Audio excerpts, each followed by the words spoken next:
2018, most of Haiti was protesting against their government. The anger was against this man, Jovenel Moïse. He was then the president of the country. On November 13, the focus was on the capital, Port-au-Prince. Right next to the parliament, there's a famous slum. It's called La Saline. Around 4 in the afternoon, a police truck arrived there. The locals did not know why. Maybe the cops were trying to end the gang wars. If so, it was good news for them. But what happened next was blood-curdling. The men went on a shooting spree. They knocked on doors, dragged people out and shot them, all in broad daylight. And soon the gangs joined in. In 24 hours, around 21 civilians had been killed. Not gang members, not criminals, ordinary civilians. They were killed. In the next few days, that number went up to 71. Around 7 women were raped and 400 houses were gutted. It's still not clear why this happened. Some say the police were actually gangs in fake uniforms. Others say the cops joined hands with the gangs. The question is why? Possibly to deter protests in La Saline. But either way, one thing is clear. The La Saline massacre was not a one-off. Last year, 5,000 Haitians died in street violence. Gangs have overrun the capital and the government is nowhere to be seen. But how did things get so bad? Why are Haitian gangs so powerful? Time for a flashback.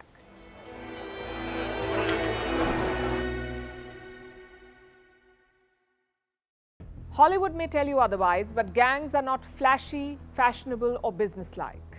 They're born out of one thing, and that is chaos. Where there is rule of law, gangs have no power. Where there isn't rule of law, gangs have a lot of power. It's as simple as that. You can guess which camp Haiti belongs to. Its history is riddled with chaos. Some of it can be blamed on Western colonizers, but the rest is homegrown. Let's start with the 15th century. In 1492, Christopher Columbus landed in the Caribbean. He found resources and wealth there. So like any good European, he claimed it for his king, the King of Spain. Thus, the Caribbean became a Spanish colony. Around 200 years later, it was divided. The western half, including Haiti, was given to France. The French brought African slaves to Haiti. They plundered the land for sugar, rum, and coffee. France kept getting richer. Haiti kept getting poorer. So in 1791, the slaves decided to fight back. They were led by this man, a former slave, Toussaint Louverture. The Haitians fought hard for freedom. In 1803, they defeated Napoleon's army. It was the first successful slave revolt in history, and they did so alone. The United States next door was no help.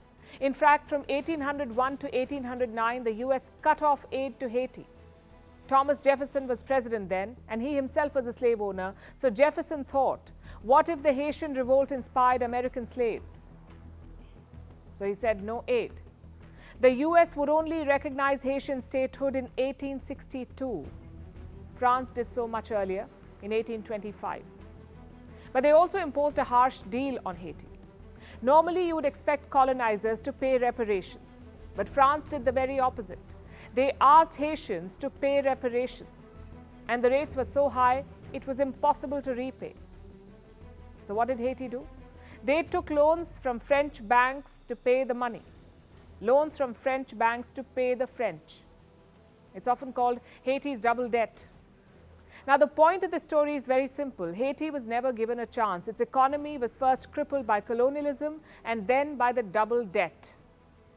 Guess how long it took Haiti to repay these loans? 122 years. The last payment was made in 1947.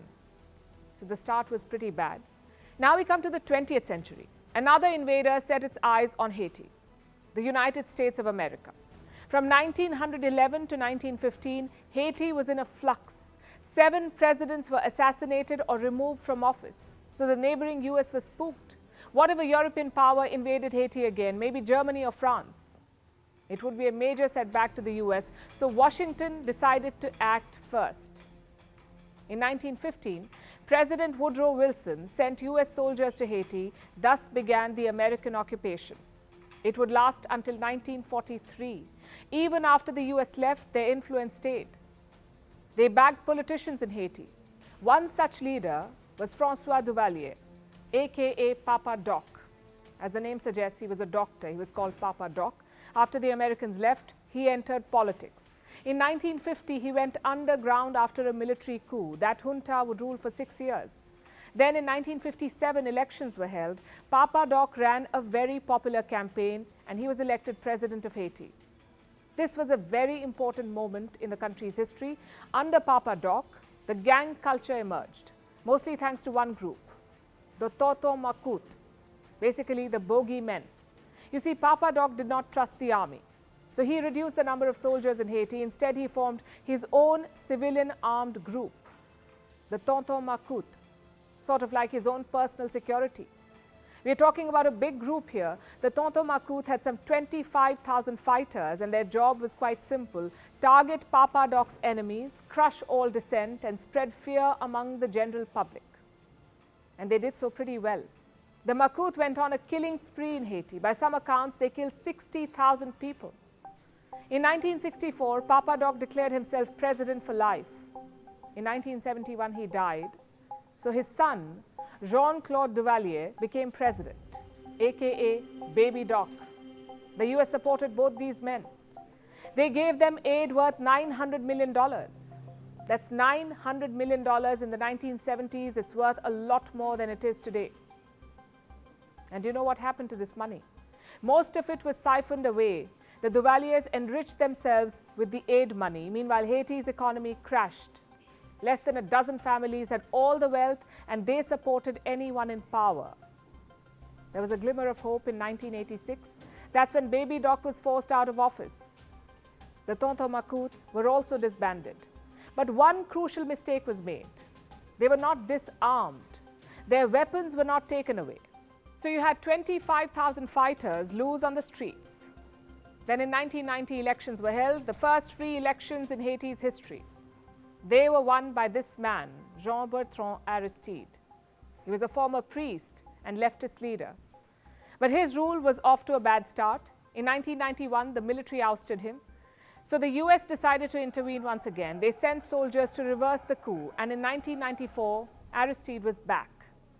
He was now very suspicious of the military. So he decided, no more army. That's right. Under Aristide, Haiti disbanded its army. Instead, civilian armed groups were created. These fighters would be loyal to Aristide. They would control the streets of Haiti for him. It worked for a couple of years, but Haiti's oligarchs did not like Aristide's leftist politics. So they organized protests against him. In 2004, he was forced to flee the country. So now you had multiple armed groups with nothing to do. No orders to follow, no missions to carry out, and no leader to report to. All they had was weapons. You can guess what happened next. A total plunge into anarchy. Haiti's local gangs evolved into crime syndicates. They sold drugs, traded weapons, and terrorized people. Why didn't later governments do anything about it? Well, to fight gangs, you need a military, and Haiti does not have one. In 2017, Jovenel Moïse re-established the army. But guess how many soldiers it had? Just 500. The police are a different story, though. Haiti has around 15,000 police officers, but their weapons are quite useless. Some of them carry the same rifles that were used by the US soldiers in 1915. Meanwhile, the gangs are high-tech. They use automatic guns smuggled from the US. So Haitian governments were helpless. In fact, some leaders depended on the gangs. They used the gangs to enforce their rule. It was a dangerous and reckless policy. Add to that the natural disasters. Haiti was struck by an earthquake in 2010. Around 300,000 people were killed. In 2016, a hurricane swept through Haiti. Some 850 people were killed. These disasters crippled the state infrastructure. They allowed these gangs to gather more power. And now they look unstoppable. Around 200 gangs operate in Haiti. Around half of them are based in the capital. The G9 Alliance is one of them. It is led by a former police officer called Jimmy Cherizier, aka Barbecue.